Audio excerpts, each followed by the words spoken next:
Assalamualaikum warahmatullahi wabarakatuh dan salam sejahtera. Dalam episod kali ini saya nak buat sedikit review kepada anda tentang satu telefon yang berjenama Wiko. Dan model dalam tangan saya ni, ini adalah T50. Tu dia, saya nampak tau dalam kamera cahaya dipantulkan sebab belakang ni macam kaca kan. Okey, jadi saya dah gunakan telefon ni untuk beberapa minggu lah. Saya gunakan ni untuk nak buat kerja-kerja biasa, hantar email, social media dan sebagainya. Dan disebabkan itu, saya nak buat review yang ringkas lah kepada anda. Jadi tanpa membuang masa, mari saya cerita terus sedikit tentang dia punya spesifikasi, kebaikan dan juga keburukan telefon ni. Jadi saya akan mulakan dulu dengan dia punya spesifikasi ya. Okey, telefon ni dikeluarkan pada bulan Mei 2022. Maksudnya baru lagi lah berdasarkan saya duk buat video ni kan. Okey, saya start dengan dia punya skrin dulu lah. Jadi skrin telefon ni dia menggunakan IPS LCD di mana saiz dia adalah 6.6 inci. Resolution maksimum dia adalah 1080 kali 2400 pixel dan maksimum refresh rate dia hanya 60 Hz sahaja. Okey, telefon ni dia menggunakan chipset MediaTek Helio G85. Chipset itu dikeluarkan pada tahun 2020. Jadi masa telefon ni dikeluarkan pada tahun 2020 tu, dia gunakan satu chipset yang 2 tahun lalu. Macam okey lah, tapi tak apa lagi lah. Kita nak kata lama sangat, tak sangat lah kan. Okey, tinggi telefon ni adalah 160mm lebih kurang macam tu. Lepas tu dia punya lebar tu adalah 75mm. Manakala dia punya tebal tu pula adalah dalam 8mm. Maksudnya tak tipis jugalah. Okey, berat telefon ni adalah 179 gram sahaja. Okey, daripada segi SIM card, anda boleh gunakan dua SIM card bersaiz nano SIM. Untuk memory dan juga storage, versi yang saya dapat ni dia ada 128GB onboard storage dan 6GB RAM. Okey, tapi anda tak boleh nak gunakan SD card sebab dia tak ada slot untuk SD card tu. Itu salah satu benda yang tak berapa best lah kan. Okey, untuk kamera dia pula, kamera dekat belakang ni dia ada 3 kamera. Kamera utama tu bersaiz 64 megapiksel, manakala kamera ultra lebar dia tu ataupun kita panggil dia punya wide angle punya kamera tu adalah 8 megapiksel, manakala kamera makro pula adalah 2 megapiksel. Lepas tu kamera depan ni hanyalah 16 megapiksel sahaja. Jadi anda boleh record video sehingga 1080p pada 30 frame per second. Okey, ciri-ciri lain yang ada pada telefon ni, power button dia tu juga merupakan satu fingerprint sensor yang ada belah kanan tu sekalilah dengan volume rocker. Lepas tu dia ada juga audio jack dan juga IR blaster dekat bahagian atas dia tu. Lepas tu dekat bahagian bawah dia ada yang dia punya SIM card punya slot tu dan juga USB-C port. Okey, dan dari segi operating system, dia menggunakan Android 11. Lepas tu dalam tu dia tak ada sebarang bloatware lah. Masa saya mula-mula pakai tu saya nampak dia memang kosong macam stok Android macam tu lah. Okey, saya tak nak review lebih sangat lah daripada tu sebab dah ramai rakan-rakan YouTuber lain yang buat review tentang telefon ni. Kalau anda nak review yang komprehensif tentang T50 ni, maka anda bolehlah tonton review oleh Soya Cincau BM. Maksudnya bahasa Malaysia punya Soya Cincau. Kalau anda nak review dalam bahasa Inggeris pula, maka anda boleh tonton KL Gadget TV. Kalau anda nak tengok full unboxing, Direct D Media dah buat. Lepas tu kalau nak dengar sedikit ASMR masa unboxing tu, maka anda tontonlah video oleh Iman Kamil. Lepas tu kalau anda nak tengok YouTuber Malaysia yang dah test T50 ni sampai ke Bangkok, maka anda tontonlah video dari Izami Gadget. Tu dia. Jadi berdasarkan review-review yang dah dibuat oleh rakan-rakan yang lain, maka saya boleh tolong rumuskanlah kepada anda dia punya kebaikan dan juga keburukan. Okey, saya start dengan kebaikan dululah. Yang pertama sekali adalah daripada segi dia punya harga. Jadi telefon ni dalam kategori mid-range dan dijual pada harga RM899. Jadi harga RM899 ataupun kurang RM1.900 itulah.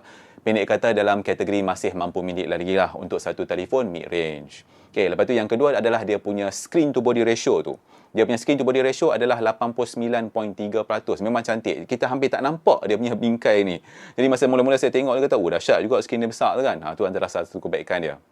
Okey, seterusnya adalah dia punya bateri. Okey. Bateri dia ni dia ada pro dia ada con dia. Saiz bateri dia ni adalah 4000 mAh sahaja kan. Jadi itu kira okey lah kalau untuk nak penggunaan biasa. Macam saya dah kata dekat anda tadi, saya guna untuk social media biasa-biasa kan. Jadi saya pergi kerja pagi balik petang tu ada lagi lah bateri.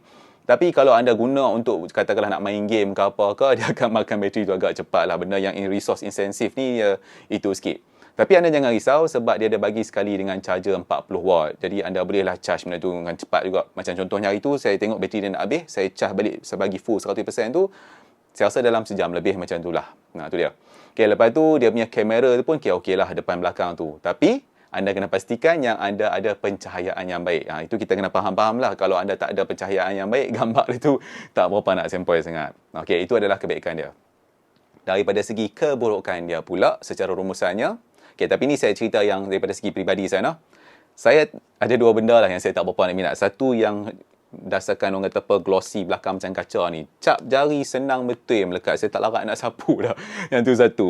Lepas tu warna dia ada 3 warna. Pink, hitam dengan color yang macam emerald green macam ni kan. Tapi saya mungkin kat saya tak berapa kenal lah. Mungkin orang lain kenal, tak ada masalah kan. Itu adalah pendapat peribadi saya. Okey. Lepas tu, selain daripada isu nak lekat cap jari ni, speaker pada telefon ni. Speaker telefon ni dia adalah mono speaker saja dekat bahagian bawah ni kan. Tapi kalau nak dengar audio biasa-biasa tu, tak ada masalah apa-apa. Lepas tu, antara salah satu orang kelemahan yang saya rasa agak itu jugalah pada telefon ni kan. Dia tak ada SD card punya slot tu. Jadi anda tak boleh nak letak SD card dalam tu. Anda tak boleh nak tambah storage space. Jadi kalau nak tambah juga, anda kena pakai yang USB-C punya tu nak cucuk SD card tu lah. Yang tu okey. Selain daripada tu, ada satu isu tau pasal gambar ni. Saya perasan orang lain pun ada review isu pasal gambar ni dan saya try pun memang ada review gambar yang masalah ni sikit. Jadi kalau anda gunakan kamera ultra lebar dia tu untuk nak ambil gambar kan, maka dekat bucu-bucu dia tu dia ada macam bengkok-bengkok sikit tau. Nampak macam efek macam fish eye macam tu. Tapi bila saya try dengan mode-mode kamera yang lain, tak ada masalah apa. Okey, jadi memandangkan ini adalah telefon mid-range, maka kalau saya nak cakap dari segi gaming kan, anda biasanya akan boleh gunakan setting slow ataupun medium sajalah. Bergantung pada game yang anda nak main tu. Jadi itulah dia rumusan secara umum tentang spesifikasi, kebaikan dan juga keburukan telefon ni. Tapi secara mudahnya, untuk penggunaan biasa, telefon ni memang okey. Tak ada masalah apa. Okey, cakap pasal review ni kan, saya perasan rakan-rakan YouTuber kita ni, mereka tak semak satu benda tau, iaitu keupayaan rangkaian telefon ni. Jadi memandangkan ini adalah channel pendakwah teknologi, maka saya akan berikan fokus sedikit lah pada bahagian tu. Okey. Telefon ni dia menyokong sehingga rangkaian 4G sahaja. Maksudnya ini bukanlah satu telefon 5G. Okey, lepas tu untuk rangkaian 4G itu berdasarkan spesifikasi radio LTE dia, untuk download dia punya keupayaan tu adalah sehingga Cat 7, maksudnya kategori 7. Jadi dengan bahasa mudahnya anda boleh download sehingga dalam lebih kurang 300 megabit per second, macam itulah lebih kurang. Lepas tu untuk upload 4G itu pula adalah dalam kategori 13, maksudnya Cat 13. Dia boleh pergi dalam 150 megabit per second macam tu. Okey, itu untuk 4G. Daripada segi Wi-Fi pula, telefon ni dia hanya menyokong Wi-Fi versi 5 sahaja. Maksudnya yang 802.11ac. Dia tak support Wi-Fi 6. Jadi disebabkan itu kelajuan download dan upload melalui Wi-Fi itu kira biasa sajalah. Okey, contohnya kan, bila saya sambungkan telefon ni dengan satu access point, link speed untuk Wi-Fi 5 GHz tu hanyalah dalam beberapa ratus megabit per second saja. Itu link speed tau, bukan download upload punya laju tu. Itu baru link speed. Lepas tu kadang-kadang dia tinggi, kadang-kadang dia rendah kan. Jadi tu bila saya buat testing kan untuk download dan upload, dia punya result tu saya tengok dalam 2, 3, 400 megabit per second macam tu sajalah. Walaupun saya letak telefon ni dekat sebelah access point tu. Okey, contohnya kan saya gunakan open speed test lah untuk nak semak kelajuan Wi-Fi tu. Okey, lepas tu cakap pasal open speed test. Dulu orang dah tanya saya, kata kenapa saya suka pakai open speed test ni? Saya gunakan open speed test tu supaya kelajuan internet saya tidak mempengaruhi kelajuan Wi-Fi tu. Maksudnya internet saya mungkin 1 gigabit per second saja. Ada setengah Wi-Fi punya kat telefon ni boleh pergi sampai lebih daripada 1 gigabit tu. Jadi sebab tu saya buat open speed test. Sebab dia buat testing LAN. Itu sebab tu. Okey, tapi sambil-sambil tu, ni saya tunjukkan juga kepada anda hasil ujian menggunakan aplikasi speed test, aplikasi fast, open signal dan mperf. Dan semua testing ni saya buat melalui Wi-Fi. Okey, tapi apapun, untuk penggunaan internet biasa, insya-Allah tak ada masalah apa. Cuma ni saya bagi tahu siap-siap lah keupayaan rangkaian dia macam mana. Okey, jadi mungkin anda juga nak tahu kan apa lagi yang anda boleh buat dengan telefon ni. Jadi, kalau anda dah tonton video tutorial yang saya buat sebelum ni, mana saya ajar cara-cara untuk nak install Kali Net Hunter pada telefon anda. Maka anda boleh install Kali Net Hunter tu dalam telefon ni.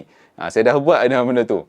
Jadi anda bolehlah cuba untuk nak belajar tentang network security dan sebagainya menggunakan telefon ni. Tak ada masalah. Okey, contohnya ni saya tunjuklah satu kat anda. Saya buat speed test menggunakan command line. Sebab kalau kita duk buat speed test selama ni duk pakai app tu kan, benda tu dah biasa sangat tau. Jadi nak nampak ganas sikit, kita gunalah command line. Okey, jadi anda bolehlah try. Okey, saya rasa cukuplah dulu review saya tentang telefon dari Wiko model T50 ni. Jadi saya nak ucapkan jutaan terima kasih kepada pihak Wiko kerana sudi memberikan telefon ni kepada saya. Lepas tu saya juga nak ucapkan terima kasih kepada anda semua kerana sudi menonton. Okey, sambil itu saya juga dah letakkan di video description ni link ke video-video YouTube tentang review yang dibuat oleh orang-orang lain ataupun rakan-rakan YouTuber yang saya sebut tadi tu. Jadi bolehlah anda tengok sekali. Okey, terima kasih saya akan ucapkan kepada anda kerana sudi menonton. InsyaAllah kita akan jumpa lagi di episod yang seterusnya. Assalamualaikum.